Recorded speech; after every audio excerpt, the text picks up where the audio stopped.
Bu Mega juga itu. Dan di luar itu banyak sekali kami ketemu dengan tim hukum bersama Mas Ganjar.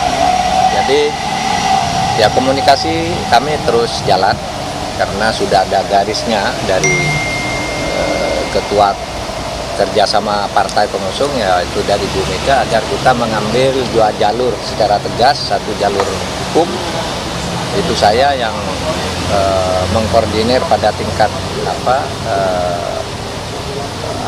pasangan calon. Kemudian jalur politik itu nanti saya tidak ikut jalur politik, yaitu angket, karena saya bukan orang partai. Tapi saya membaca bahwa rancangan angket itu serius dan sudah jadi. Saya sudah pegang naskah akademiknya, tebal sekali. Calon Wakil Presiden nomor urut 3 Mahfud MD membeberkan 2 instruksi Ketua Umum PD Perjuangan Megawati Soekarno Putri terkait dugaan kecurangan pemilu 2024. Kubu Ganjar Mahfud disebut bakal menempuh jalur politik dengan menggulirkan hak angket dan gugatan ke Mahkamah Konstitusi. Mahfud mengaku ditugasi untuk mengkoordinir jalur hukum ke Mahkamah Konstitusi, sementara Ganjar mengkoordinir jalur politik melalui hak angket DPR. Di atas 75 halaman lah ya yang sudah saya baca itu. Jadi itu angket itu jalan. Tinggal kan itu perlu koordinasi teknis ya. Siapa yang tanda tangan di depan gitu. Itu sudah ada nama-namanya, tapi yang mau tanda tangan itu kan harus baca dulu juga ya, biar nanti ketika mempertahankan itu tahu.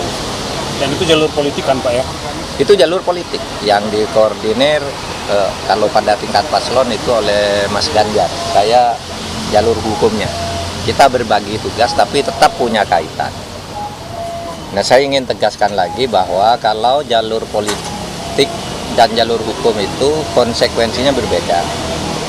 Kalau jalur hukum itu konsekuensinya adalah pemilu atau hasil perhitungan itu sah atau tidak, benar atau tidak, yang ditetapkan oleh KPU, yang ujungnya nanti mungkin satu pemilu diulang, pemilu didiskualifikasi, atau mungkin ini sudah sah gitu kan.